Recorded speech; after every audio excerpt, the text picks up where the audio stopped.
Ce podcast est sponsorisé par Cogence, cabinet de conseil expert en supply chain. Cogence optimise votre performance et votre résilience en plaçant le client final au cœur de chaque transformation.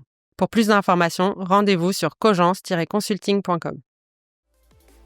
Il faut trouver l'équilibre. Si on attend que les données soient parfaites, on ne se lancera jamais. Oui. C'est le premier point. Et c'est là-dessus qu'on est parti. On a souffert il y a quelques années. La supply, c'était plutôt la logistique et c'était les pousseurs de palettes qui se mettaient à faire du planning. Et c'est pas forcément très efficace en tant que tel. C'est vraiment avoir quelque chose de plus global et de se dire comment je gère ce pool de vrais experts qui vont permettre d'évoluer et de retenir les talents de demain qui, eux, cherchent à faire plus de choses. Parce qu'aujourd'hui, les parts de marché se gagnent parce que la supply chain est efficace ou pas. Et moi-même, pour mes cadeaux de Noël, je compare qui va me livrer le plus vite. Voilà. Et au final, je vais choisir évidemment le prix, mais c'est pas le seul sujet.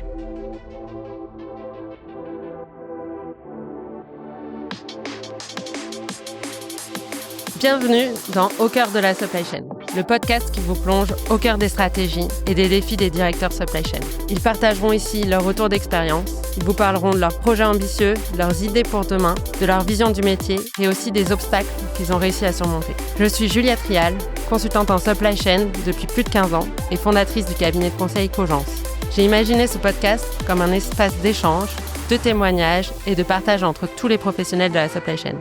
Bonne écoute! Bonjour Diane et bienvenue dans Au cœur de la supply chain. Aujourd'hui, nous allons parler d'IA, de jumeaux numériques, d'évolution des organisations supply chain. Ça s'annonce passionnant.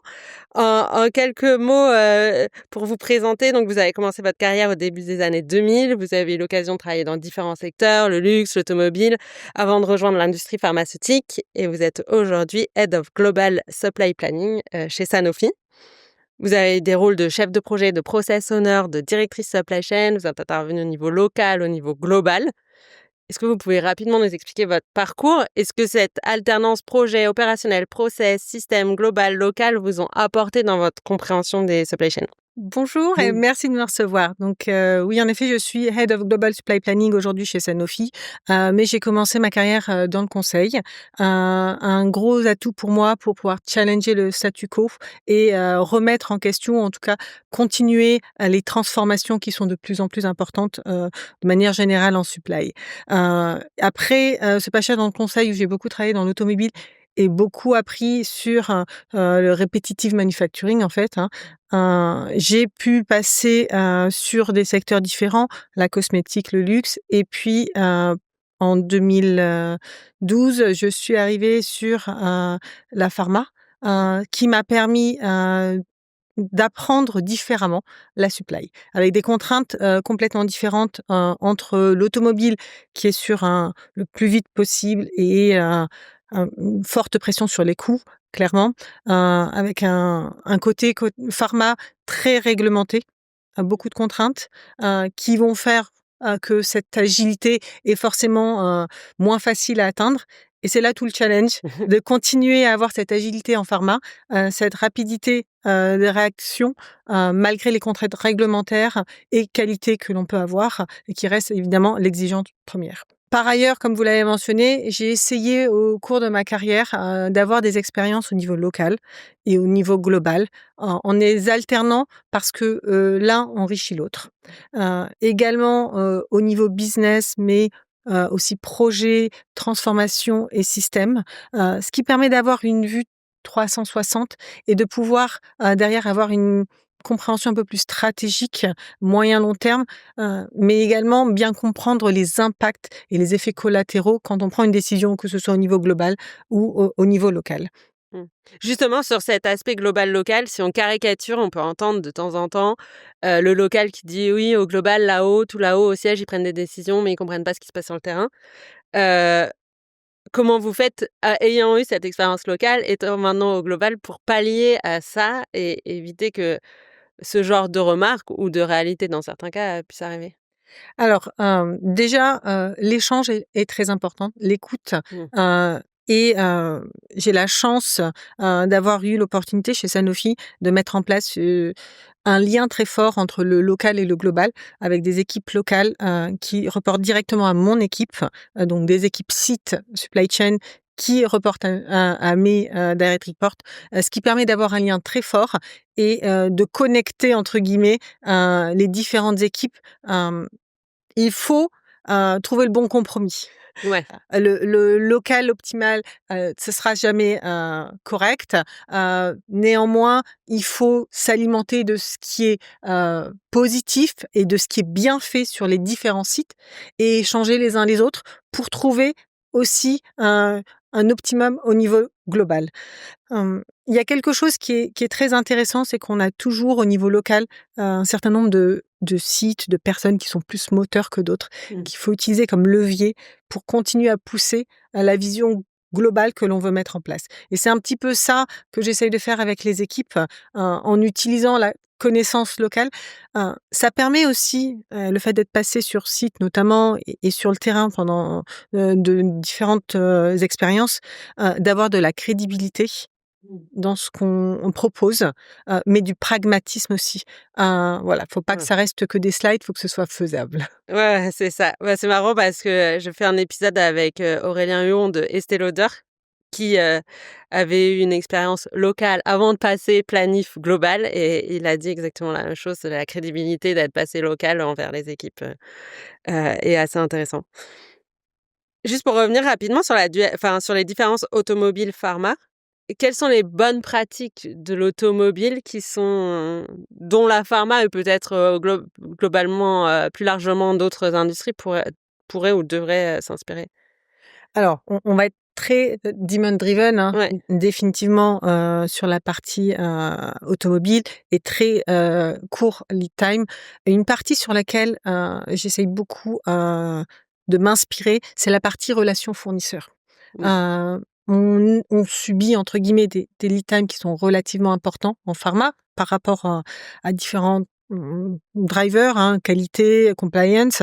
Mais je pense qu'on peut faire de manière plus intelligente dans la gestion de nos fournisseurs et dans la gestion aussi de ces stocks fournisseurs versus consignment ou ce genre de choses. Donc, il faut s'inspirer de ce qui est fait pour améliorer un petit peu ce côté-là, variabilité côté fournisseur. Il y a quand même une fiabilité très importante et très contraignante pour les fournisseurs dans l'automobile, Ouais. qu'on n'a pas forcément de la même manière. Ça fait partie des axes sur lesquels c'est super intéressant. Après, on a des contraintes côté réglementaire pharma, notamment par exemple, switcher un produit d'un site à un autre, ça va prendre énormément de temps, comparé à ce qu'on peut faire dans l'automobile. Néanmoins, avoir la vision et anticiper et se dire que c'est important d'avoir cette flexibilité.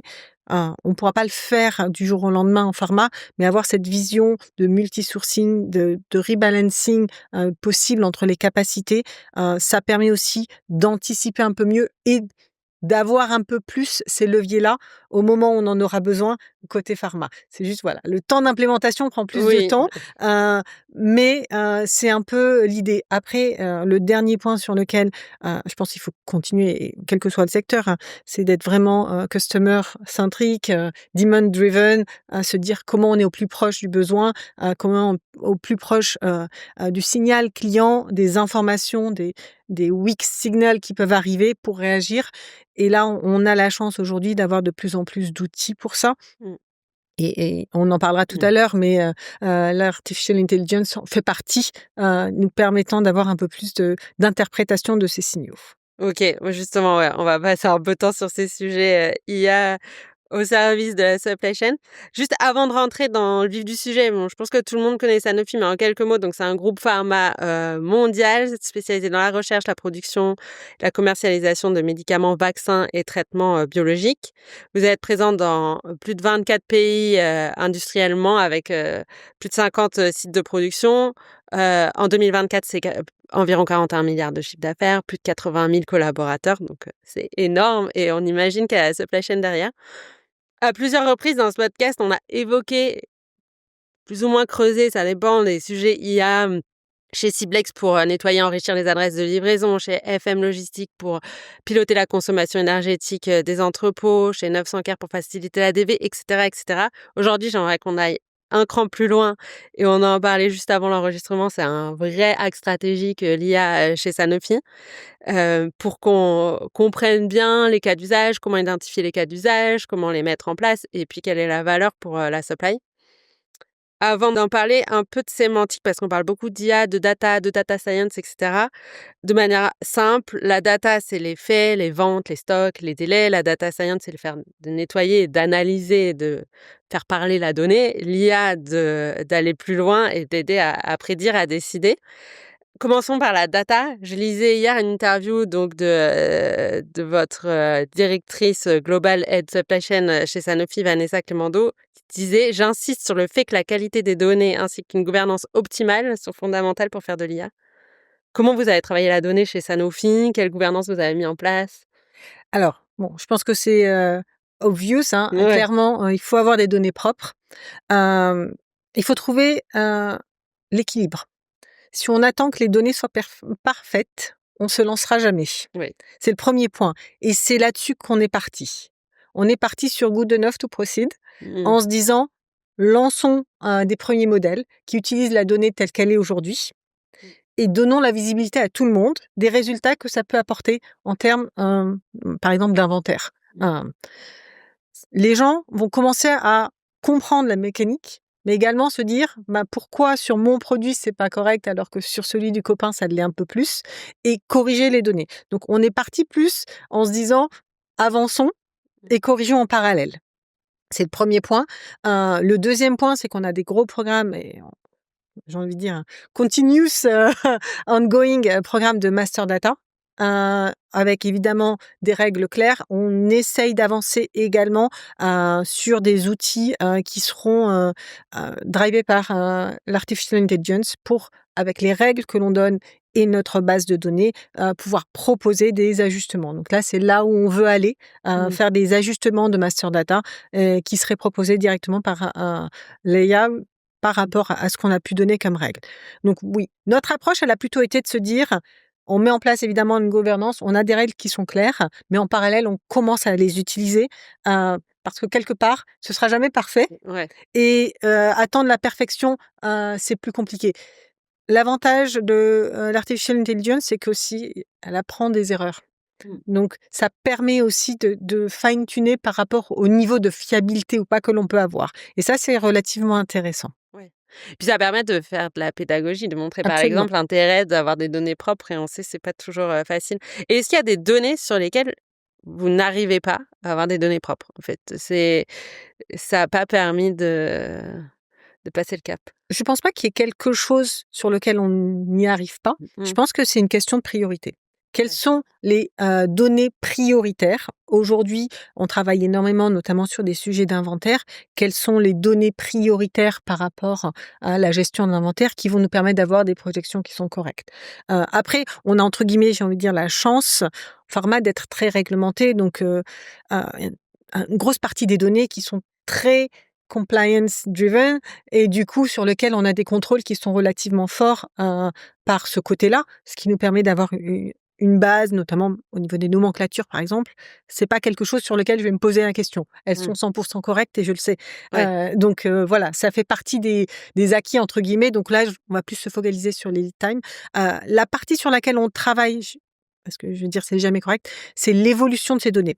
Un lead time fournisseur par exemple, heu, on a le contrat, on a l'agreement et on a la vraie vie. Oui, ouais. Et en fait, c'est là-dessus où on travaille, c'est de se dire comment on ajuste en fonction, du démontré. Mmh. C'est là-dessus où on travaille de plus en plus en se disant comment on colle au plus proche du démontré plutôt que du théorique pour continuer à avoir, encore une fois, une projection qui est la plus fiable possible. OK.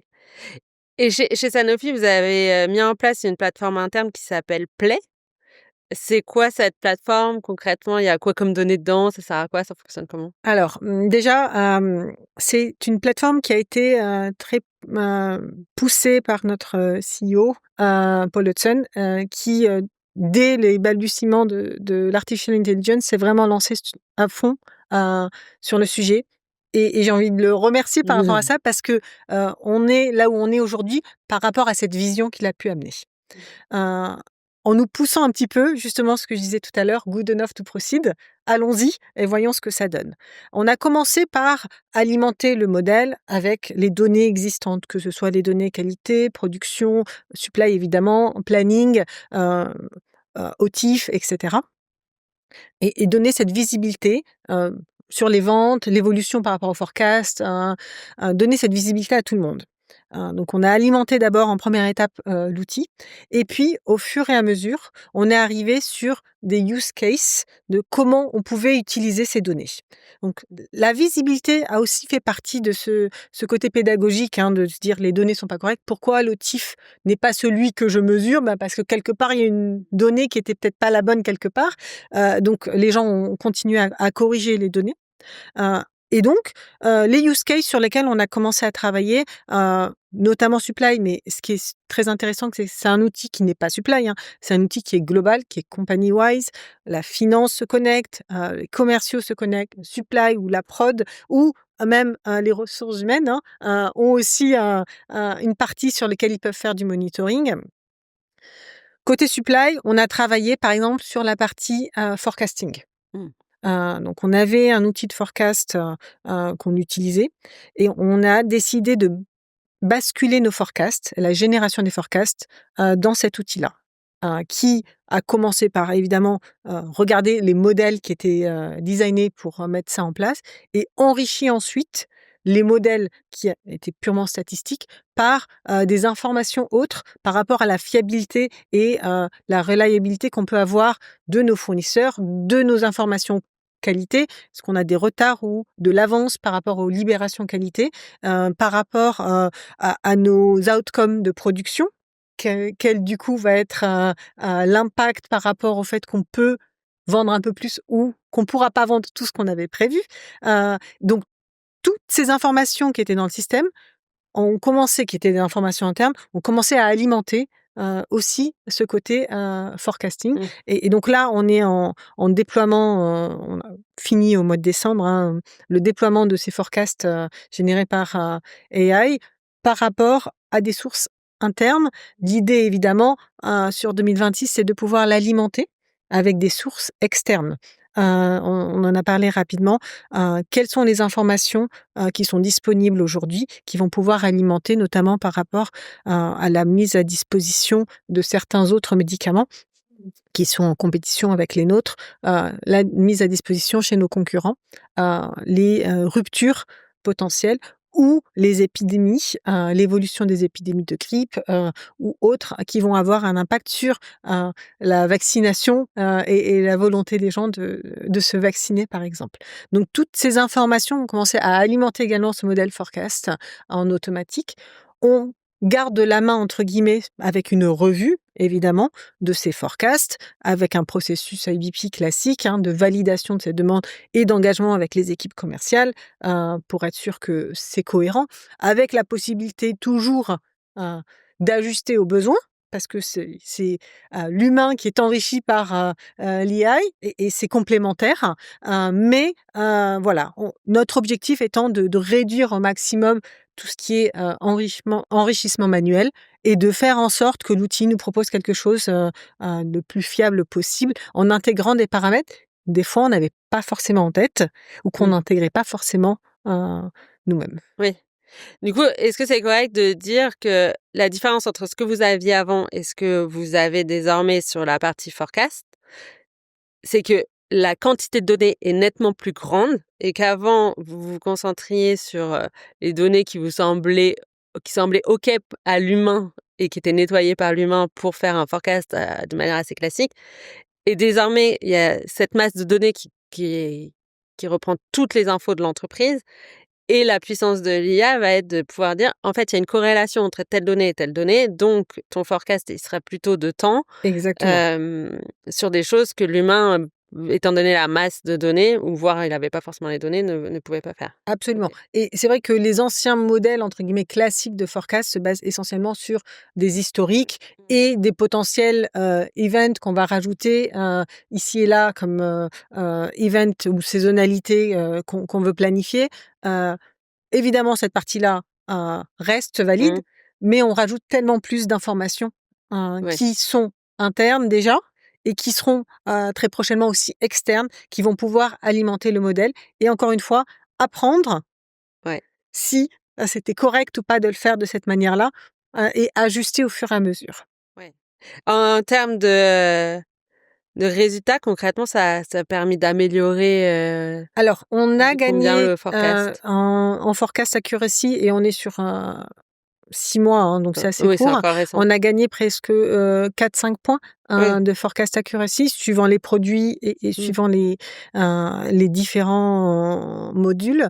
Mais clairement, on gagne aussi en temps parce qu'on réduit le besoin de faire des manual adjustments qu'on pourrait avoir de Ouais. manière un peu plus fréquente sur d'autres. Et encore une fois, on espère pouvoir encore plus réduire ces manual adjustments qui sont en place en faisant en sorte que le modèle apprenne de plus en plus sur ce qui est fait comme correction. Oui.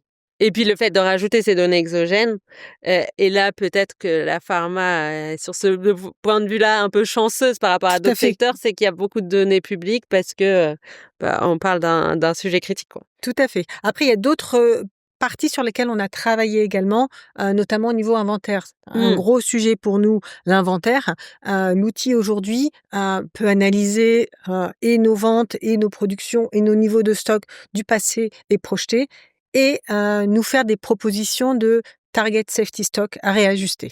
Euh, Ouais.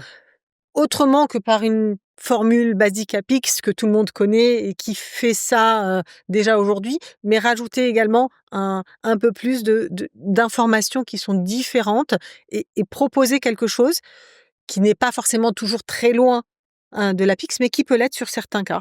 Ou en tout cas, sur certains niveaux, par exemple en termes d'appro, on sait qu'on a une tension sur un certain nombre de produits côté supply et on préfère bouger la partie safety stock plus en amont ou plus en aval en fonction de ces contraintes-là. Donc l'outil aujourd'hui, on a commencé à travailler sur un target safety stock qui est proposé par le système.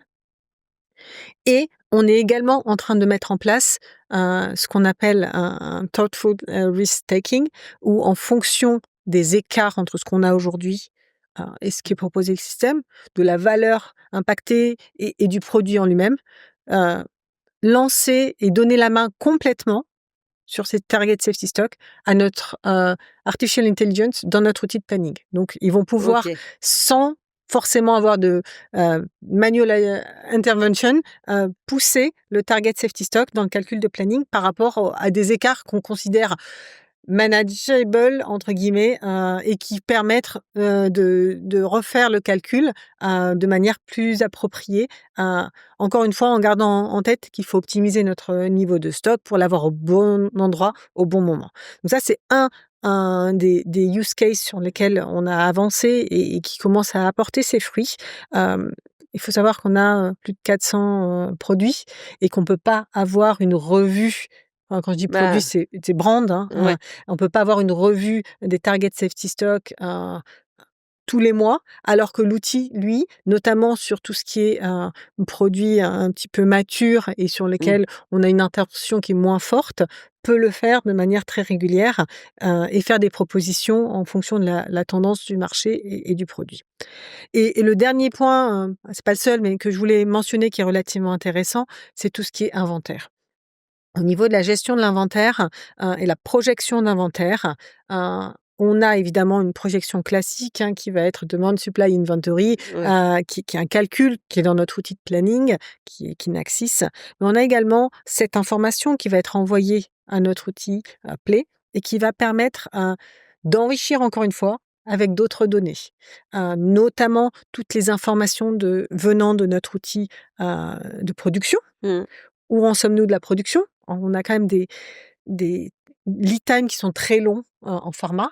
Donc, Ouais. ce qui se passe aujourd'hui en prod va peut-être avoir un impact sur notre inventaire dans 8-10 mois. Heu et par rapport à ces informations et qualité et production, heu, l'outil va nous faire une projection des risques Oui. de niveau de stock trop élevé ou trop bas, pour qu'on puisse prendre les bonnes décisions en amont, sans forcément attendre que les conséquences arrivent pour Ouais. se dire: «C'est pas ce qu'on avait prévu, on sait pourquoi, mais c'est un petit peu trop tard». Donc Mmh. c'est plutôt de se dire: on anticipe Et ces informations qui aujourd'hui rentrent pas forcément encore dans l'outil de planification, Ouais. vont pouvoir alimenter. Un exemple, on peut avoir un retard qualité sur certains produits, on peut avoir un retard fournisseur qui commence à être mentionné sur certains matériaux d'appro. Heu, la manière dont ça se propage sur la chaîne et l'impact sur l'inventaire nous permet d'anticiper, de prendre des décisions différentes. Oui. Ouais, c'est vraiment avoir, tout ce qui peut avoir un impact sur l'inventaire de demain, capter les signaux faibles pour se dire: «Bah, en fait, vu ce qui est en train de se passer à tel et tel endroit de la chaîne», voire de la demande aussi d'ailleurs, vont faire évoluer, l'inventaire. D'où l'importance que ce soit un projet d'entreprise. Tout ce qu'on est en train de se dire, c'est parce que on peut avoir, si on est hyper siloté avec, la supply dans son petit monde, ses données super propres, mais que les siennes, bon, ben, on va pas à ce niveau de détail qui permet. Absolument, et c'est la force de l'outil et encore une fois de la vision Mmh, stratégique qu'on a mis en place, sous l'impulsion de Paul Hudson. C'est vraiment de se dire que c'est un outil d'entreprise mmh, qui est accessible à tous au sein de l'entreprise, vraiment tous. On parle de plus de 30 000 users aujourd'hui, ce qui ouais, est énorme, et qui est accessible sur tous les domaines, que ce soit la finance, les commerciaux, chacun alimentant avec ses propres données, la qualité, etc. Et ce qui nous permet aussi heu, d'avoir énormément d'informations. Et c'est vrai que la première étape, elle a été d'alimenter le modèle. Là, on a de plus en plus de use cases qui apparaissent, parce qu'on commence à connecter vraiment tous nos systèmes, avec cet outil-là. ouais, justement, concrètement, ça m'intéresse de savoir comment est-ce qu'on passe de on voit de la donnée, donc ce que je comprends, c'est on voit de la donnée, on voit qu'elle est pas tout à fait propre, donc déjà, on s'active un peu pour avoir une donnée plus correcte, à, un cas d'usage, à tester le cas d'usage. Comment vous êtes organisé? C'est quoi la logique d'innovation peut-être, pour, faire émerger les cas d'usage? Se dire: «OK, il a de la valeur, il a pas de valeur» et on accélère ou on s'arrête? Alors déjà, on a différents points. On a une chose que je trouve très intéressante qu'on appelle le Play Hackathon, où on réunit nos meilleurs utilisateurs, Mmh. une centaine, 200, et on les fait travailler sur des potentiels use cases supplémentaires. Qu'est-ce qu'ils verraient comme utilisation supplémentaire? Donc on fait un genre de «concours» entre Ouais. guillemets, à la meilleure idée. On fait émerger un certain nombre de points, qui nous permettent de se dire: «Voilà côté, heu, utilisateur, ce qu'on aimerait voir de plus». Et en parallèle, on a évidemment une équipe qui pense plus stratégiquement, où est-ce qu'on veut aller? Est-ce qu'on aimerait que l'outil nous aide sur nos IBP process? Est-ce qu'on aimerait que l'outil nous aide plus sur tout ce qui est, projection financière? Est-ce qu'on aimerait que et cetera? Donc quels sont les points stratégiques sur lesquels on a une vision et comment on va allier les 2? Est-ce que tout fonctionne? Pas forcément, Mmh. hein. Il y a des use cases qui n'ont pas forcément, abouti ou pas comme on le souhaiterait, heu, mais c'est avec l'utilisation et le test qu'on va pouvoir avancer, et on a ce mix, avec un groupe vraiment d'utilisateurs terrain. Ouais.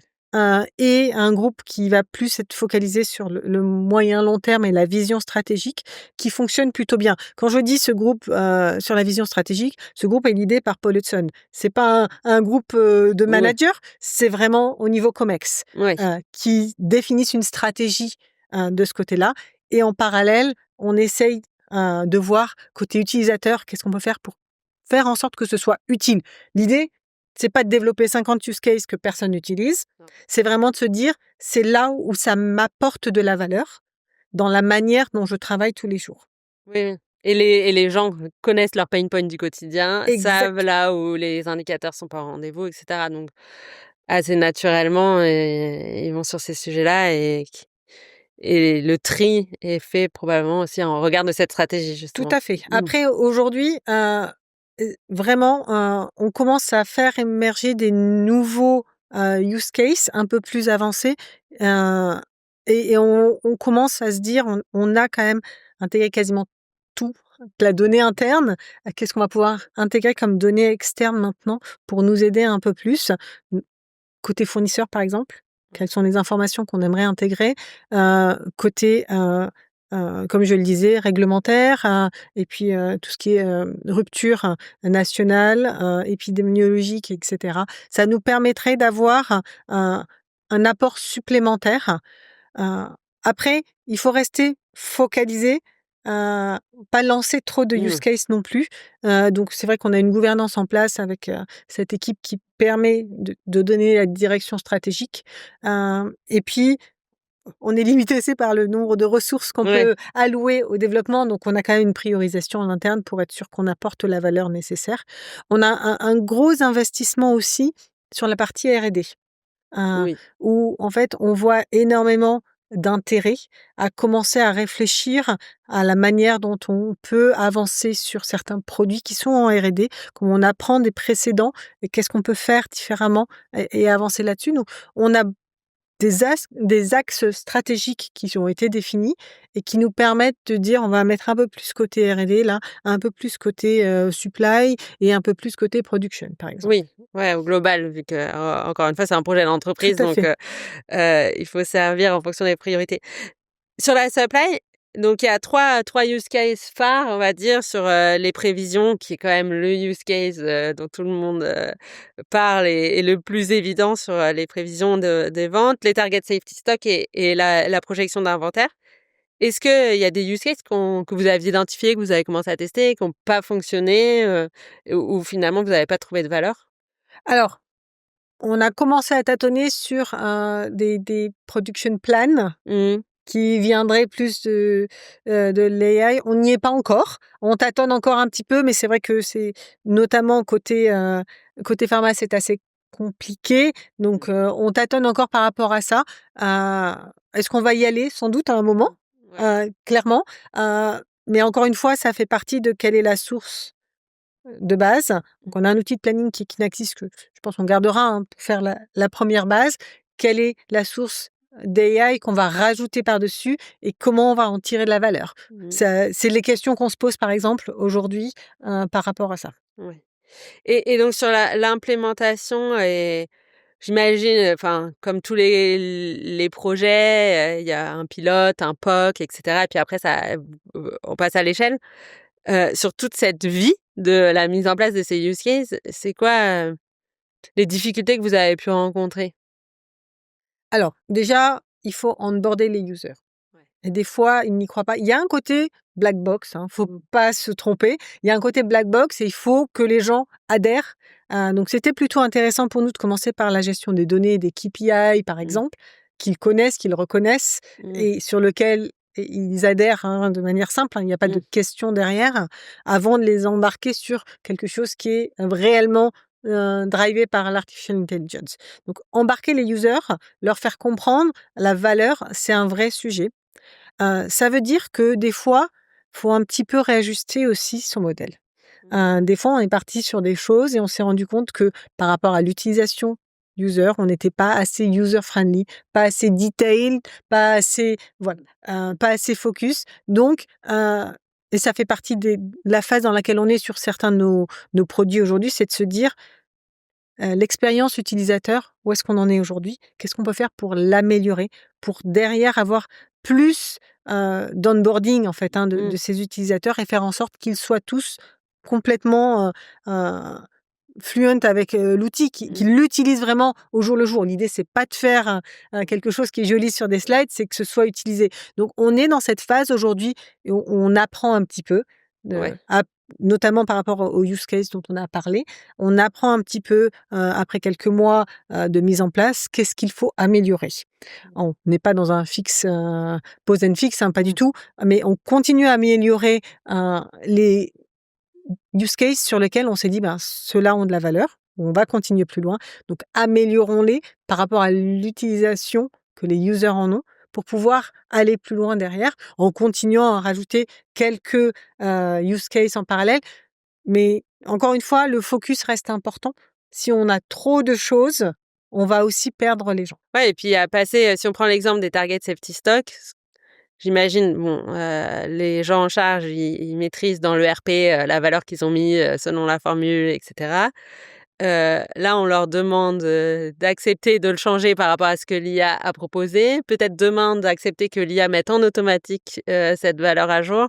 Donc, l'enjeu de la confiance est hyper important. Et c'est là où, notamment, quand je disais ces hackathons qu'on a mis en place, on échange avec les utilisateurs. Et puis, ils ont envie d'avoir une voix à la proposition qui est faite. Donc, on a commencé à réfléchir à les faire noter la proposition de 1 à 5, un peu comme les Oui, étoiles qu'on peut ouais. mettre sur Google. Qu'est-ce que vous en pensez? C'est bien, c'est pas bien. Ça permet en fait d'avoir un peu plus d'échanges. Déjà d'améliorer et de faire en sorte que le système comprenne Oui. quand ça va pas ou pas, mais également de leur permettre d'influencer de manière positive, sans forcément faire encore une fois ce qu'ils faisaient avant, c'est-à-dire je réécris moi-même et je fais mon calcul à part et je réécris. Donc c'est vraiment essayer de mettre en place une vraie expérience utilisateur, un vrai échange avec cet outil d'artificial intelligence qui va nous permettre d'aller un peu plus vers ce côté confiance, et c'est pas black box et c'est pas one way, Ouais. c'est quelque chose que je peux enrichir. Oui, ça participe de l'apprentissage du modèle de toute Exactement. manière. Et même éventuellement mettre des propositions de commentaires pour que l'outil puisse comprendre aussi pourquoi je suis pas content. Parce que tel et tel paramètres ont été négligés. Ouais, ouais, on parle d'humain augmenté, on est en plein dedans Exactement. dans ce genre de choses. Justement sur l'humain, est-ce que ça change en profondeur? Enfin, qu'est-ce que ça change dans la culture et dans la façon de travailler au quotidien sur les périmètres sur lesquels vous avez mis en place ces use cases? Alors, bon, ça semble assez évident et c'est pas le seul sujet, mais on a quand même une digitalisation qui est de plus en plus Ouais, importante. bien sûr. Il faut créer un environnement qui est propice à cela. On a la chance d'avoir une nouvelle génération qui arrive sur le marché du travail qui est plutôt assez technophile, donc tant mieux. Mais qui zappe aussi très vite, ça fait partie des challenges qu'on peut avoir. Donc faire en sorte que les gens comprennent et adhèrent. Et on a en parallèle des personnes qui ont plus de seniorité et plus de knowledge, business, j'ai envie de dire, qu'il faut aussi garder et embarquer. Donc la vraie question, c'est comment amener cette digitalisation en parallèle et de manière plus générale, on a quand même aussi une volonté d'aller plus loin dans la standardisation chez Sanofi. Donc comment amener cette digitalisation et cette standardisation sans complexifier les choses, en faisant en sorte que ce soit plus simple. Il y a pas de réponse parfaite, Ouais. il y a pas de baguette magique, j'ai envie de dire, mais tout doit aller ensemble. On peut pas mettre en place des outils sans les process, sans les bonnes personnes, les bonnes formations pour ces personnes-là. Donc ça va un peu ensemble, et il faut essayer d'avancer les 3 en parallèle. Autrement, on va avoir un disconnect, et ça peut arriver, de pousser très loin, sur la partie digitalisation, par exemple, sur un outil ultra performant, mais on n'a pas assez connecté avec les process existants, on n'a pas assez connecté avec les personnes et ça va être un coup dans l'eau. Donc il faut vraiment essayer d'avancer, encore une fois, d'où le côté focus sur ce qui va nous apporter de la valeur et sur lequel les utilisateurs voient de la valeur d'eux-mêmes. Il y a un terme que j'aime absolument pas, c'est on parle de user adoption. Je pense que le user, il n'a pas besoin d'adopter un outil. S'il voit la valeur, il va plonger dedans de lui-même. Et ça fait partie des choses sur lesquelles, dans notre approche, il faut vraiment continuer à aller dans ce sens-là, montrer la valeur, et ajuster pour qu'il y ait de la valeur des fois. On n'a pas forcément au niveau global aussi toutes les réponses, mais faire en sorte qu'on apporte de la valeur et ce sera beaucoup plus naturel pour tout le monde de passer dessus. Ouais, bah, en fait, revenir aux basiques de tout projet de digitalisation, que ce soit de l'IA ou de la mise en place d'un sujet, c'est qu'est-ce qu'on cherche à résoudre et comment on va le résoudre, comment ça s'intègre dans les process, et si tout ça est bien fait dans la théorie, c'est censé être simple.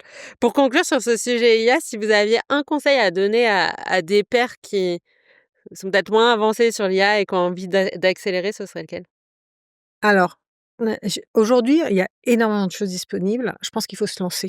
Je pense que et encore une fois, j'en ai parlé au début, on a eu cette impulsion, très visionnaire, de nous lancer en tant qu'entreprise complètement dedans, avec au début des gens qui étaient peut-être réfractaires ou qui comprenaient pas l'intérêt ou qui en étaient loin.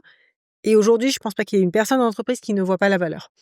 Donc il faut y tenter, il faut se lancer. On a tous le droit aussi de se planter, de se lancer sur quelque chose qui n'apporte pas de valeur et de revenir en arrière.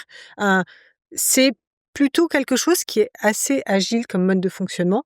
L'IA, voilà, on peut beaucoup plus facilement que sur un outil de RP, d'implémentation qui va prendre des années et beaucoup d'argent. On peut avoir des choses un peu plus agiles.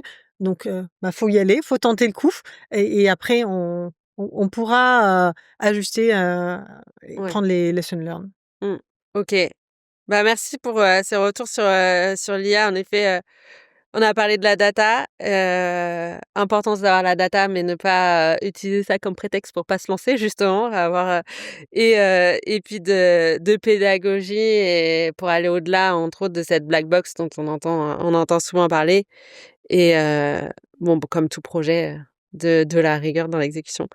Passons aux jumeaux numériques. De quoi on parle quand on parle de jumeaux numériques? Pour faire simple, c'est un double virtuel d'un système réel. Donc on peut avoir tous les entrepôts, toutes les usines, tous les flux, les fournisseurs de rang 1 et plus, qui sont alimentés par des données réelles et qui permettent de simuler des scénarios avant d'agir. Donc c'est différent de l'IA, mais les 2 peuvent se compléter. Le jumeau comprend et simule et l'IA aide à prédire, et à optimiser. Est-ce que vous êtes d'accord avec cette définition? Absolument, et le jumeau nous permet peut-être de prendre des décisions, alors qu'on attend à ce que l'IA nous propose des décisions quelque part, parce que c'est un peu plus directif, comme par exemple au niveau des target safety stock, ils vont nous faire une proposition qu'on essaye de pousser directement jusqu'au système de planning. Là, on va plutôt faire des simulations, et si je changeais les flux, que l'IA va pas forcément simuler de son côté. Et si, au lieu de produire ici, je produisais là. Et si, au lieu d'acheter chez tel fournisseur qui est très long, j'achetais là.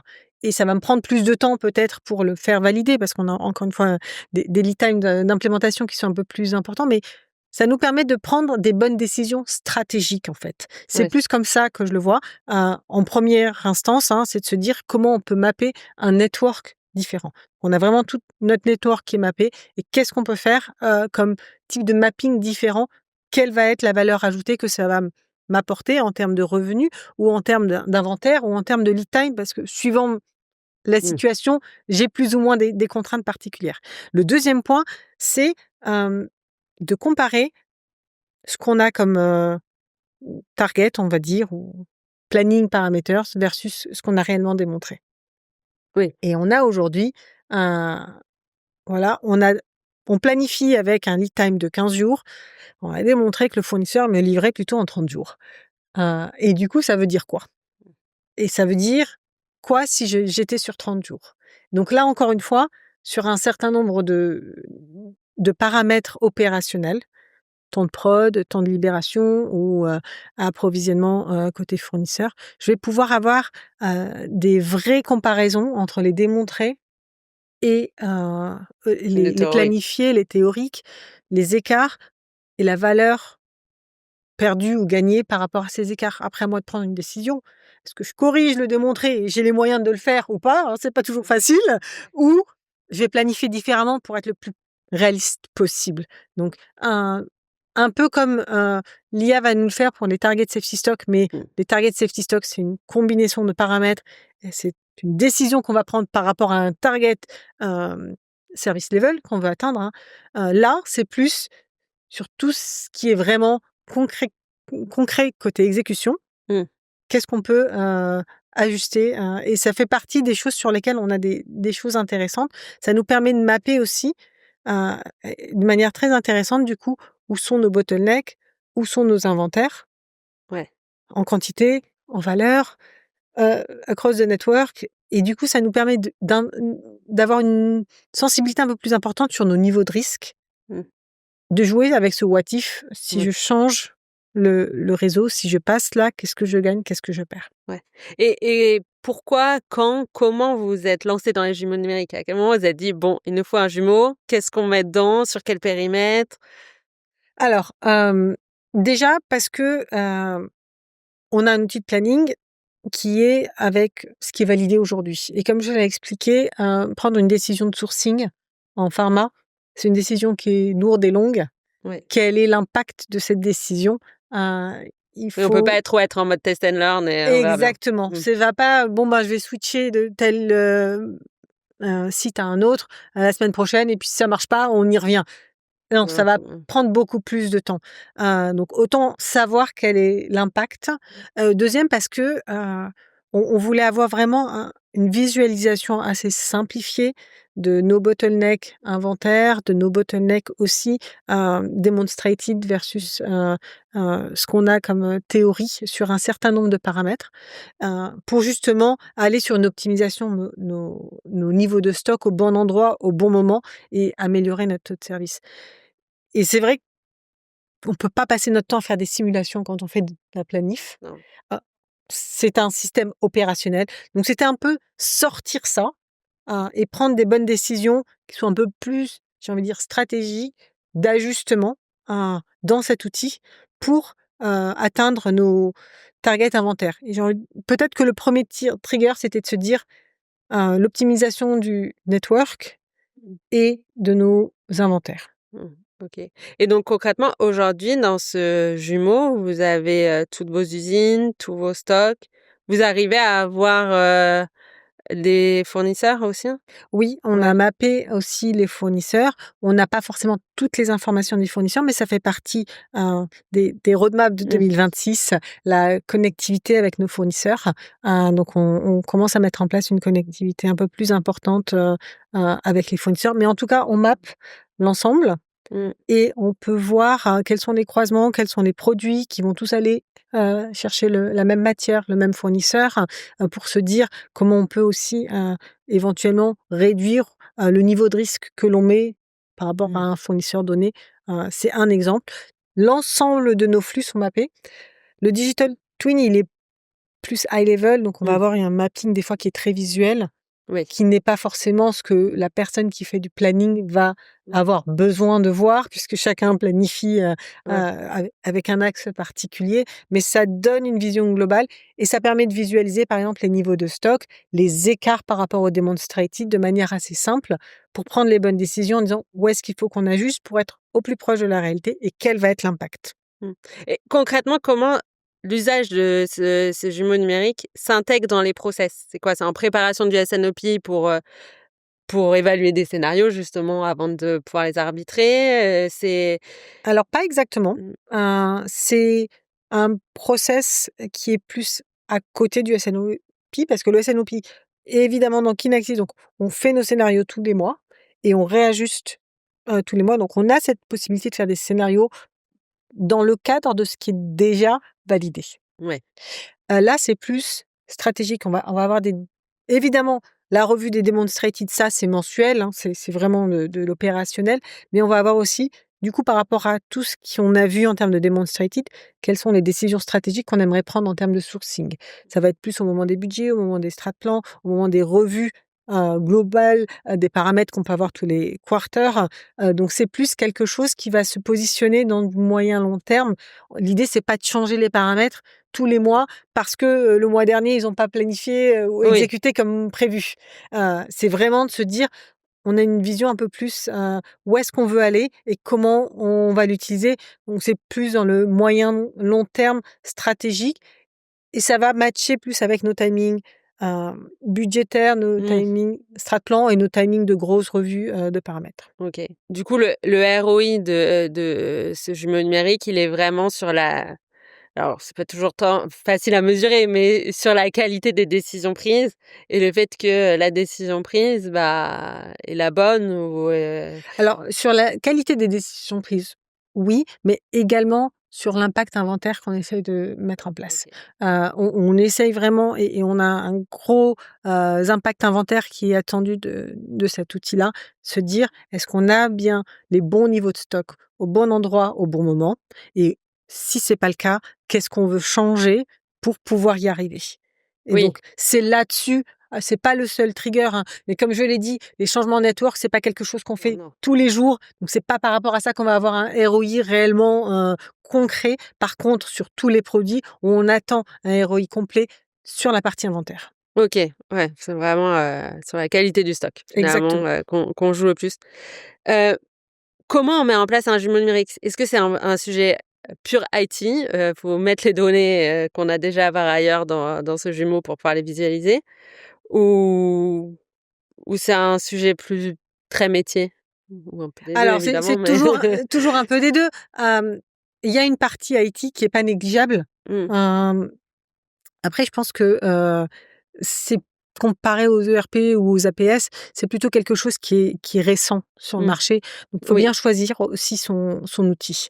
mmh, Ça veut dire que ce qu'on attend comme outcome, comme output, doit être discuté avec le business. Est-ce que j'y vois un intérêt dans mon domaine par rapport à mes objectifs de l'instant T? Je pense qu'aujourd'hui, on a énormément de choses de dispo sur le marché, mais c'est pas forcément tous avec la même cohérence. mmh, Donc ça, c'est le premier point. Qu'est-ce qu'on va pouvoir sortir de celui-ci par rapport à un autre? mmh, Et est-ce que ça répond à un besoin business ou pas? Autrement, on se retrouve à alimenter un outil qui répond pas forcément à une priorité business du moment. Le deuxième, c'est la facilité d'intégration et de rafraîchissement des données. mmh, Par rapport encore au landscape dans lequel on est, hein, parce mmh, que encore une fois, si tout le monde est sur SAP, il y a un mmh, plus peut-être d'intégration. Est-ce qu'il y en a certains qui ont des intégrations avec Kinaxis ou pas, comme on a aujourd'hui? Ça fait partie des points. La facilité d'intégration va permettre d'aller plus vite sur l'implémentation ou pas. mmh, Donc, ça fait partie des vrais sujets à se poser avant de faire ce choix-là. Et encore une fois, faire en sorte qu'on se focalise sur les fonctionnalités qui vont amener de la valeur au mmh, business. Parce que c'est quelque chose qui est relativement nouveau. mmh, J'ai envie de dire, on est en train de construire l'avion en même temps qu'il vole. Il y a beaucoup d'outils qui sont encore en cours de développement. Ils ont déjà une première fonctionnalité, quelques fonctionnalités sur le marché, mais ils rajoutent de nouvelles mmh, fonctionnalités pour se focaliser sur ce qui va nous apporter de la valeur, et pas se diluer sur des petits pilotes ici ou là. Faire attention aussi, et c'est très important, à pas dupliquer les fonctionnalités par rapport à ce qui existe déjà. Alors, on a parlé de la limite entre notre outil AI et notre outil DVSM. C'est très important de savoir qui fait quoi où. mmh, Hein, et pour quel type de sujet. C'est pour ça que je disais, il y en a un qui va nous aider à prendre des décisions, un autre qui va plutôt aller pour les prendre tout seul. ouais. Et du coup, c'est pas les mêmes produits, c'est pas les mêmes types d'informations sur lesquels on va jouer. Mmh. C'est ça qui est vraiment important, c'est de bien ségréguer. Autrement, on se retrouve avec trop d'outils et nos utilisateurs vont être perdus en fonction de où je fais quoi. Ouais.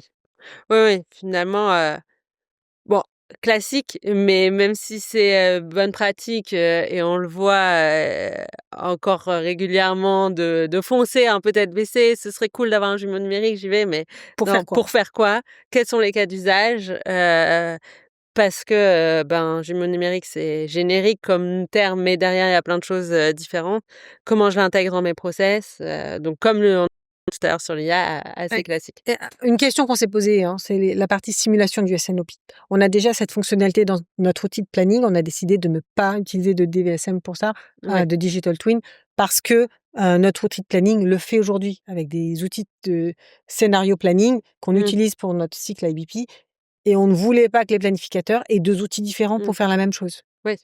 Ouais. Ce que je retiens, c'est pourquoi est-ce qu'on le met? Ça permet de prendre, et de faciliter des décisions, assez stratégiques et en l'occurrence, là, chez Sanofi, la valeur ajoutée la l très tangible et concrète, c'est, sur la qualité des niveaux de stock parce que, ça vous a permis de prendre les bonnes décisions pour, être proactif sur, ces niveaux de stock. Dernier sujet que je voulais qu'on évoque aujourd'hui, on a pas mal parlé des évolutions des supply chain drivées par la tech. Tout ça, ça a un impact sur les compétences et les organisations. C'est quoi pour vous l'organisation, supply, de demain? Alors, je pense que l'organisation supply de demain, elle est globale. Elle est Ouais. un peu globale, un peu locale. Et elle est, forcément, on en a parlé beaucoup, hein, mais très, supportée par les outils digitaux pour Mmh, travailler par exception et focaliser sur les vrais decision making qui mmh, vont apporter de la valeur. Heu elle est aussi plus lean. Je pense qu'on a eu un moment où on a eu beaucoup d'analyses, beaucoup de choses qui étaient faites. Je pense qu'il faut se focaliser sur l'exception. Et c'est là-dessus que demain, on va pouvoir être plus agile et plus efficace en prenant ce qu'on peut prendre des outils digitaux qui vont nous apporter de la valeur, en mixant le local et le global pour pouvoir aller sur quelque chose qui est le plus réactif possible. On est dans un monde où aujourd'hui tout va de plus en plus vite, clairement. Comment on va permettre d'avoir une supply chain qui est résiliente et qui va pouvoir réagir sans tout casser, sans se mettre en mode task force et crisis tous les matins, en fait. Comment on va faire en sorte que ce soit un mode de fonctionnement, pas de la résilience pour de la résilience où tout le monde est exténué à faire du crisis mode, mais plus avoir un mode de fonctionnement par exception qui va permettre d'avoir les bons signaux au bon moment et la bonne anticipation. Et en termes d'évolution des organisations au sens organigramme, j'ai envie de dire, compétences, rôle des leaders de la supply, Alors, comment vous imaginez, enfin vous l'observez déjà probablement, que ça va évoluer? clairement, on a un pool qui se développe de plus en plus, qui est relatif à tout ce qui est data analyst, tout ce qui est AI driven. Il faut qu'on ait des vrais experts. Les outils de planning aussi deviennent de plus en plus compliqués. Donc ça devient aussi, ça l'était déjà, hein, le planning n'a jamais été très basique, mais là, c'est vraiment un pool d'experts également. Less is more. Donc c'est un pool d'experts qui va savoir travailler par exception et qui va savoir se focaliser. Après, il faut qu'on ait aussi des profils qui sont hybrides, qui arrivent à faire la translation ou la traduction de ces données-là sur un decision-making layer pour se dire, voilà les 3 options qu'on a, voilà comment on va y aller.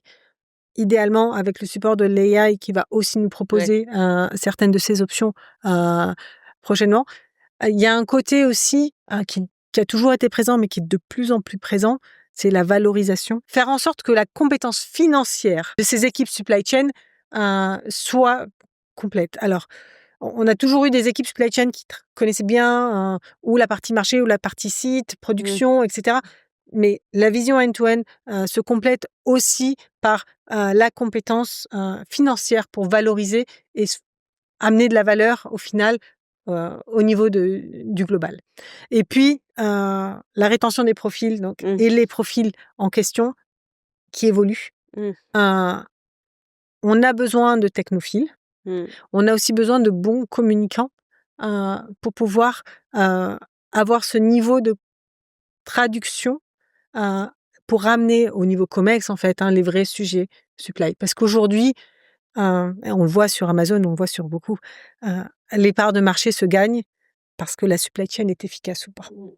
Et moi-même, pour mes cadeaux de Noël, je compare qui va me livrer le plus vite. Voilà. Et au final, je vais choisir, évidemment, le prix jouant, mais c'est pas le seul sujet. Non. Et avoir une supply chain efficace ou avoir un fournisseur qui est à low cost mais qui n'a jamais de stock n'aide pas. Donc, c'est un argument et c'est vraiment un competitive advantage. Donc, comment positionner la supply chain?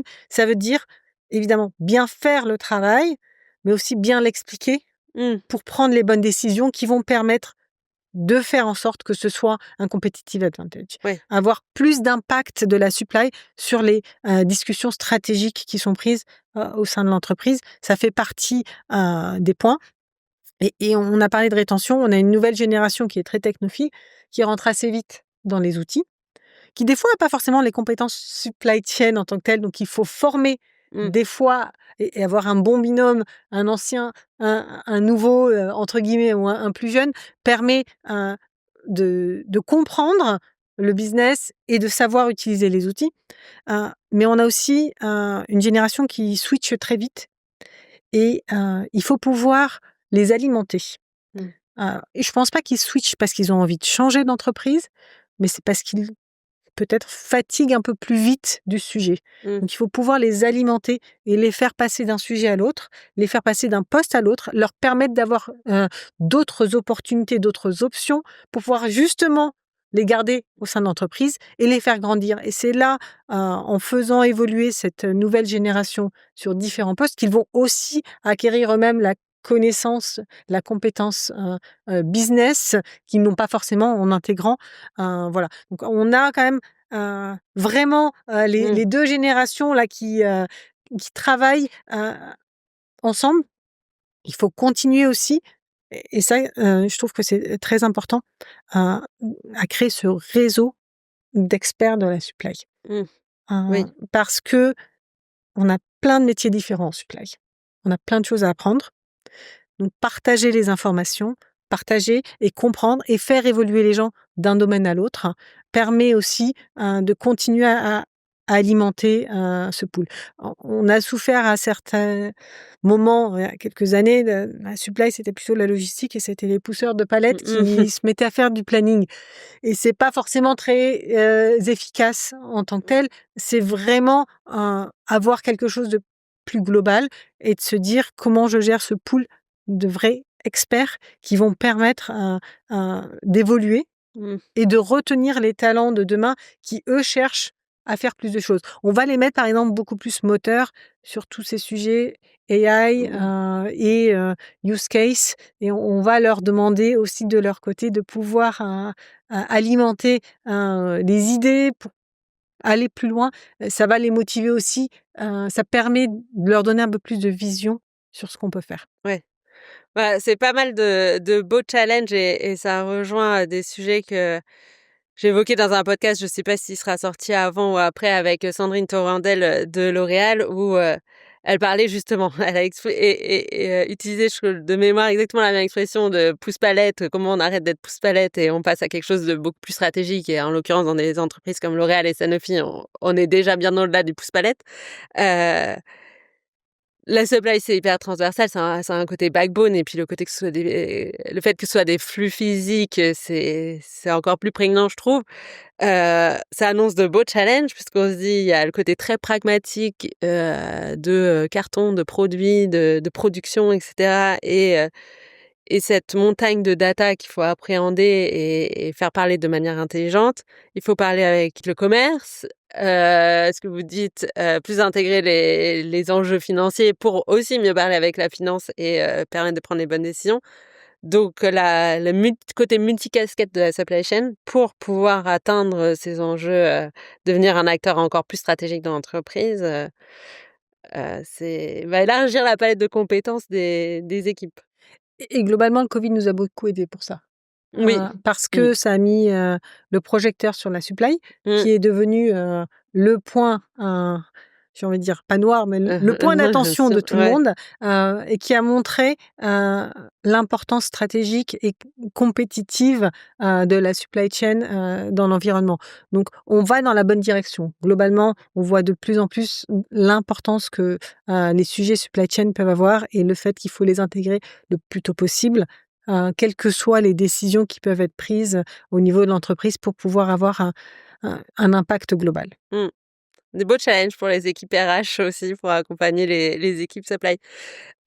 Pour conclure, je vous propose quelques questions rapides de la fin. C'est quoi votre toc professionnel, la chose que vous pouvez vous empêcher de regarder dans une usine, un entrepôt?